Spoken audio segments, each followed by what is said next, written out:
देखो A B C हमेशा क्या वेरिएबल्स ही होंगे मैथ के अंदर, तो ऐसा कोई ज़रूरी नहीं है, क्योंकि ये लिटरल कांस्टेंट्स हो सकते हैं। अभी लिटरल कांस्टेंट्स क्या है, ये न्यूमेरिकल कांस्टेंट से डिफरेंट चीज़ है। न्यूमेरिकल कांस्टेंट्स क्या है, न्यूमेरिकल कांस्टेंट्स आपके नंबर्स ही हैं जो आप हमेशा से पढ़ते आए हो। अब ये नंबर्स तो आपने जैसे देखे ही हैं, 2 3 4 -5 -6 कुछ भी आप ले सकते हो, ठीक है। अब लिटरल कांस्टेंट्स क्या है, देखो लिटरल कांस्टेंट्स क्या होते हैं कि आपने वैसे ये भी देखे हुए हैं, जैसे आपने कभी कोई जनरल फॉर्म पढ़ी होगी ना पॉलिनोमियल इक्वेशन या किसी भी चीज की, जैसे मान लेते हैं, एक ले ही लेते हैं हम एग्जांपल के लिए, आपने general form of linear equation तो पढ़ा ही होगा, ax plus B Y plus C is equal to 0। ये हमने बेसिकली लिखी है लीनियर इक्वेशन इन 2 वेरिएबल्स, ठीक है जी।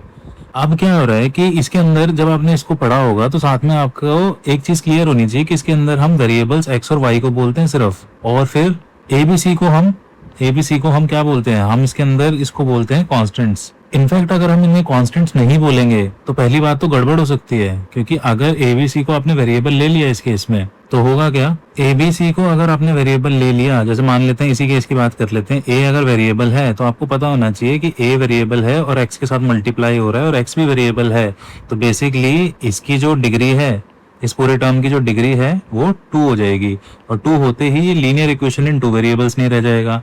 तो पहली बात तो ये है कि ए को इसलिए आप वेरिएबल तो बोलते ही नहीं हो, क्योंकि अगर आपने बात करनी है लीनियर इक्वेशन इन 2 वेरिएबल्स की जनरल फॉर्म की।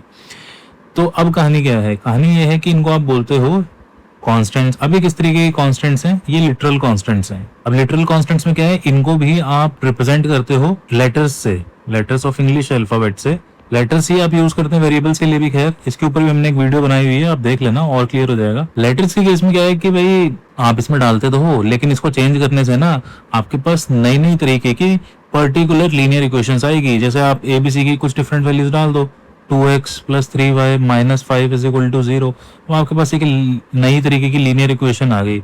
अब इसमें क्या है, लेकिन इसमें x और y इसमें अभी भी वेरिएबल्स ही हैं, ठीक है। ये बात ए बी सी ने अपनी वैल्यूज डिफरेंट ली है और एक लीनियर इक्वेशन नई बना दी है, ठीक है। अगर आप x के साथ कुछ फेर बदल करेंगे, इसकी डिग्री छेड़ेंगे, तो आपके पास फंक्शन ही बदल जाएगा, एक तरीके से आपका कर्व की इक्वेशन बदल जाएगी, ठीक है। और सिंपली हम बोले तो लीनियर इक्वेशन रहे ना रहे कोई गारंटी नहीं है, जैसे x का स्क्वायर कर दो आप तो कहानी बदल जाएगी। अब इन लिटरल कांस्टेंट्स को आप हर बार देखते ही हैं, आपने पॉलिनोमियल के केस में भी देखा ही होगा। कांस्टेंट सिर्फ लिटरल और न्यूमेरिकल नहीं होते हैं, और भी तरीके के होते हैं। अभी फिलहाल उसके ऊपर बात नहीं कर पाएंगे क्योंकि छोटी सी वीडियो बना रहे हैं, कभी मौका लगा तो उसके ऊपर भी बात करेंगे। इसी तरीके से कोफिशिएंट्स जो होते हैं, कोफिशिएंट्स ये भी सिर्फ आपके नंबर्स हों ये जरूरी नहीं होता है, ठीक है। कभी मौका लगा तो इसके ऊपर भी बात कर लेंगे। Have fun and keep practising.